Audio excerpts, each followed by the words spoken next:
Conventional wisdom says the Korean War was a tie, but the deeper someone looks into the conflict, it's not hard to see the results against the bloodshed and wonder, was it actually a US defeat? Now, if we can characterize this as a defeat, how did that happen? The Korean War took place only 5 years after the end of World War II. The US military was at a historic high. Whether looking at economic, industrial, war material, or technology, the United States was far and away a greater fighting force than that of China. The newly communist nation was fresh off 20 years of war, civil war, and one against Japan. Large portions of the country were in ruin, and industrialization had never really happened there. In all estimations, it was a primitive society, and their military stood zero chance against the might of the United States. And yet, they somehow were able to push that mighty force back from the Yalu and beyond the 38th parallel. So how was this possible? I'm going to start by mapping out the structure of this video. First, I'm going to explain why the US military had difficulties fighting in Korea, and why China achieved success. Then, I'm going to explain the 3 ways to define the outcome of this war, those being tie, US victory, and finally US defeat. And finally, I'll go into my interpretation. So let's get into it. Oh, and I won't be using the term UN forces very often since this was US led and mainly fought by US troops, so don't get all technical on me. Also, quick disclaimer here. All of the battle maps are purely meant to be visual aids, and not supposed to be precise representations of exact battle lines. I am not an After Effects genius. I really envy those who are. The first thing that needs to be understood is that this was not the same fighting force as the one that defeated Nazi Germany and the Japanese Empire. Not even close. In the 5 years between the end of World War II and the start of the Korean War, the US military went through a rapid and large-scale demobilization. Big militaries are expensive, and there was no need to keep millions of men at arms anymore, and so most returned to civilian life. Costs were not just cut in terms of size, but also in material. Making sure soldiers had top-of-the-line equipment was just not a priority during peacetime. And there were other things the US government needed to pay for in the post-war period, ranging from the Marshall Plan to investment in the domestic economy so that the millions of returning GIs could have jobs to go back to. The major funding the US military did get was going towards development of new technology, like in the Air Force or nuclear weapons, seen as a higher priority than investing in frontline infantry. Who needs grunts when you got nukes? Nukes were seen as the future of war. You could eliminate whole armies in one instant. Ground troops were powerless compared to that. The perception of power that comes with having a nuke, combined with the US victory in World War II, gave the country's armed forces a false sense of invulnerability. As well, the newly downsized military also saw a more limited recruit pool. With the end of World War II, there was no longer a historic enemy to rally against and bring in America's best and brightest for common cause. Fear of the spread of communism just wasn't a big enough factor for most everyday citizens to rally around and want to fight in Korea. Which brings up my next point. Lack of strong purpose for the war. Like I said, fear that communism might take a geographically important peninsula in Korea and threaten Japan and the New World Order matters very little to everyday people's concerns. Most probably had no idea where Korea even was on a map. It certainly hurt matters when US troops who did serve saw the brutal force with which the Rhee regime used against its own people. Why fight and die to protect a corrupt and violent regime like that? That was a common question most soldiers thought about. All of this seems bad, but it gets amplified even more by the fact that the US was totally caught off guard by the North Korean invasion of the South in the summer of 1950. Before the invasion started, there was no real formal policy within the US government on if it would intervene in a conflict. The popular opinion was that North Korea would not act without Russian consent, and the Russians were not interested enough in Korea to risk a global war. Plus, the US had bigger fish to fry in Europe than worry about making a policy for a peninsula that felt very far from the centers of power. All of this bled down to the troops stationed in Japan, whose preparedness had lapsed into decay. It wasn't just that the US was unprepared for this war, but also the war plan itself was heavily flawed. It lacked overarching, consistent strategic goals. It started as a limited war, the goal being only to push North Korean invaders out of the South. However, victory clouded their judgment. After MacArthur landed troops at Incheon Harbor in a daring operation, the whole of the North Korean army was in full retreat. Suddenly, it looked very attainable to take not only South Korea back, but to launch an invasion into North Korea and take it without much of a fight as well. In doing so, the US military would eliminate the communist North Korean threat for good. Plus, MacArthur was already a national hero from World War II, and coupled with his Incheon landing success, he couldn't lose. And now he was saying he can take the North no problem? Truman and company see this as a golden opportunity. How can they not capitalize on it? What this opportunity talk fails to seriously account for was China. The American leaders discounted China's historic interest in Korea, or even their ability to cause any issues even if they did get involved.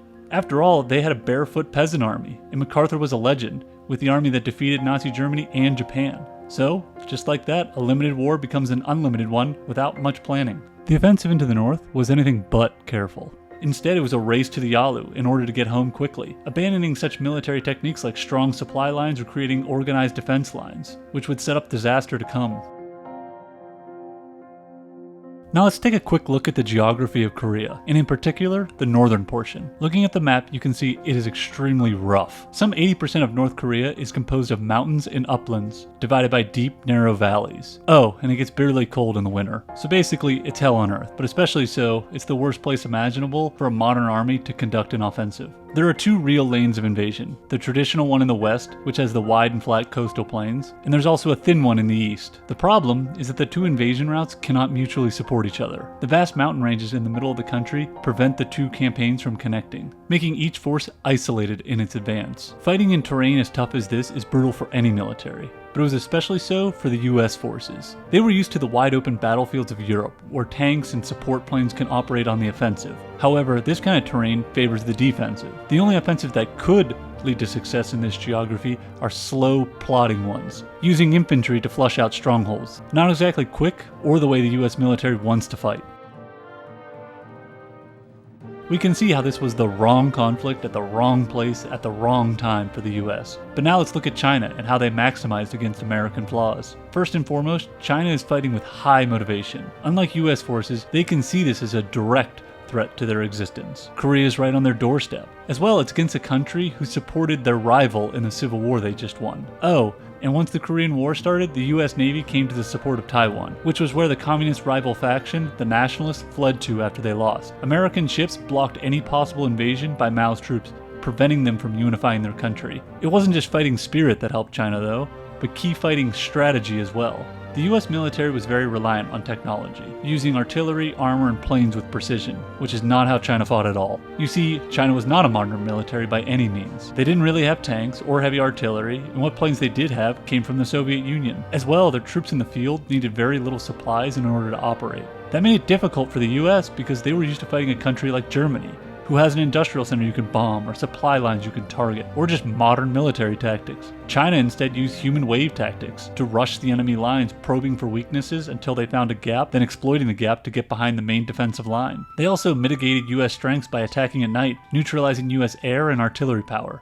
Can't hit what you can't see after all. All of this led to a very embarrassing and chaotic retreat for MacArthur's forces. Okay, so how didn't the communists take the whole peninsula with all these advantages? Well, China was at its peak operating ability in those first battles with US troops. With American logistic lines overstretched in the race to the Yalu River, and without proper defensive tactics, China could rush and probe them at will. Especially since the initial fighting was so close to the Yalu, the Chinese could support 1 million men in the field. However, as China pushed the Americans back, the number of troops in the field they could effectively support consistently dropped. Like I said, at the Yalu it was 1 million. But the further south they went, that number dwindled down to 300,000 that they could effectively support on the battle line. So there are negatives to lack of modern tech. As well, without modern equipment, Chinese troops were forced to chase a mobile army by foot. So US forces were able to get away and solidify a new defensive line south of Seoul. Effectively, that denied China from sweeping over the whole peninsula. Once the line stabilized and US leaders were confident they no longer were about to be swept off the peninsula, the question came of what to do next. As many of you may know, MacArthur wanted to nuke a line across the Yalu, creating a wall of radiation which would effectively cut off the Chinese troops in Korea from China itself. Truman and company never really were about to start a nuclear war over Korea, so that wasn't considered. Instead, the new goal was to stabilize a front at the pre-war borders and work on a deal with the communists to end the war. So why not try to counterattack and push China back to the Yalu with ground forces?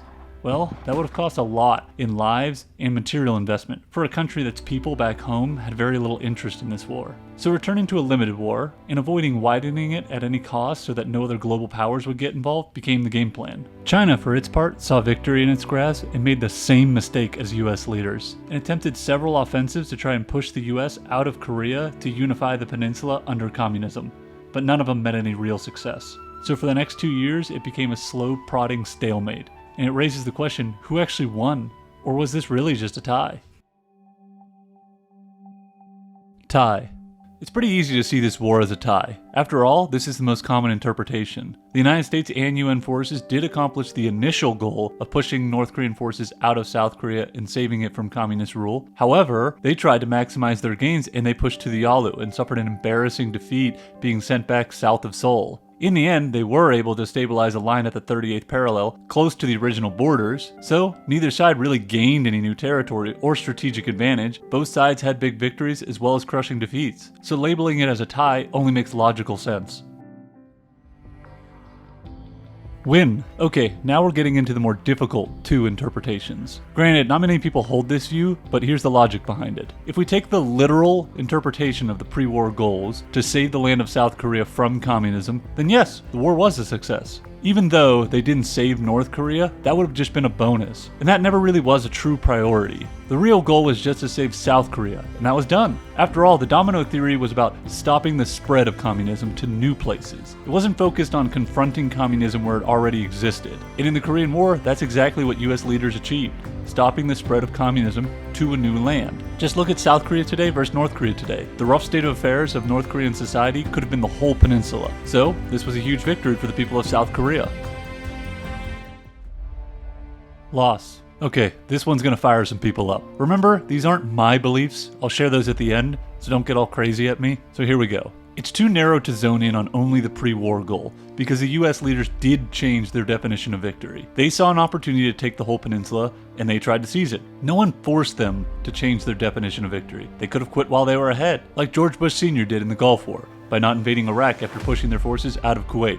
Success clouded the vision of Korean war leaders at the crucial point in the fall of 1950. So because they changed their goals, we must judge the whole war based on their updated goals, not the pre-war ones. And just as you can use the South Korea versus North Korea today in the victory argument, you can use that in the defeat argument as well. If the US had achieved its updated goal of unifying the whole peninsula, then the horrors of the Pyongyang regime wouldn't exist today. The US failed the people of the North, and in doing so, failed the war. Finally, worst of all, the US leaders didn't even learn from this defeat. Vietnam was fought under eerily similar scenario, i.e. against a misunderstood yet highly motivated enemy, who was fighting on home turf.